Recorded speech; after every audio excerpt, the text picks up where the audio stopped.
On a rainy night, young lawyer Max Warder lay awake in his apartment, unable to sleep. A foreboding thought lingered in his mind like a heavy stone, crushing his chest. He had once been intelligent and idealistic, possessing an unshakable belief in justice. But tonight, all of that felt blurred and distant. Max bore a secret too unbearable to face, one that could destroy everything he had built. The crime he had just committed was not the kind found on any criminal record. It wasn't murder, robbery, or betrayal. It was something far more insidious, a sin of the soul. He had betrayed his own moral conscience. For wealth and fame, he had chosen the path of injustice. He had once believed himself wise enough to distinguish right from wrong, but in that moment, he felt consumed by darkness. Max, this isn't a choice. It's an opportunity. The voice of businessman Carlton echoed in his memory. This isn't an opportunity. It's a deal with the devil. Max had replied, yet in the end, he signed the contract.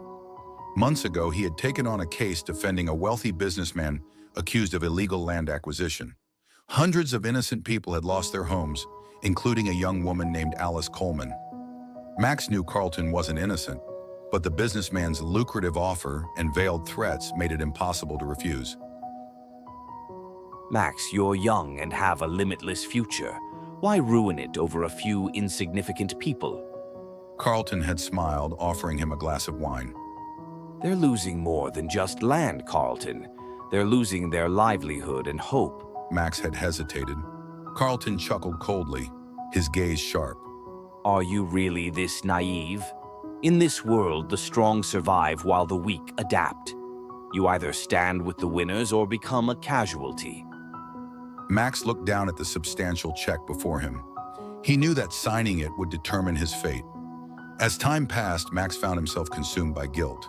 No matter how hard he tried to ignore it, the torment within him festered like a thorn embedded deep in his soul. At a social gathering, his old friend Daniel approached him quietly. Max, I heard you took Carlton's case. You know exactly what kind of man he is. Max downed his drink in one gulp and smirked coldly. This is the law, Daniel.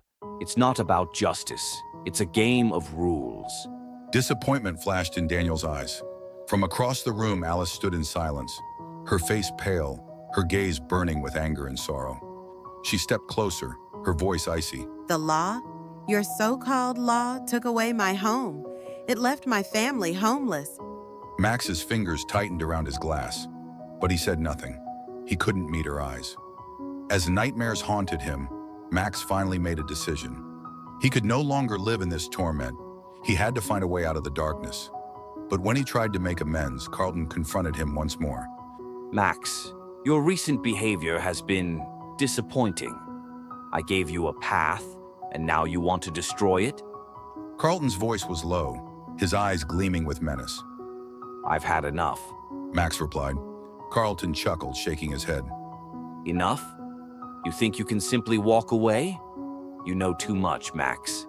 Don't let me down. Max didn't respond, but he knew his choices would have consequences. On a grim morning, Max received a court summons, a fate he had long anticipated. He would finally face the consequences of his actions. As he entered the courtroom, he was met with the stern gazes of the prosecutor and his former colleagues. In the audience, Alice sat quietly. Her face revealed no obvious emotion, but there was a glimmer of sympathy in her eyes, making Max's guilt even heavier. Max Warder, you are charged with professional misconduct, evidence tampering, and obstruction of justice. Do you have anything to say? Max remained silent for a long time before finally speaking. I have no defense. I plead guilty to all charges. His lawyer looked at him in shock. Among the victims' families, some wiped away tears, while others scoffed and turned away. Alice, however, continued to watch him in silence. As time passed, Max dedicated the rest of his life to helping others. He was no longer the ambitious young lawyer he once was, but had become a man determined to atone for his past through action. One day, at a legal aid center, he met a young man. Mr. Warder, I've heard about your past, but why do you still choose to be a lawyer? Max smiled faintly. Because justice is never guaranteed. You only understand its weight once you've lost it. He knew he could never fully escape the sins of his past, but through repentance and action, he believed he could walk the long and difficult road toward redemption.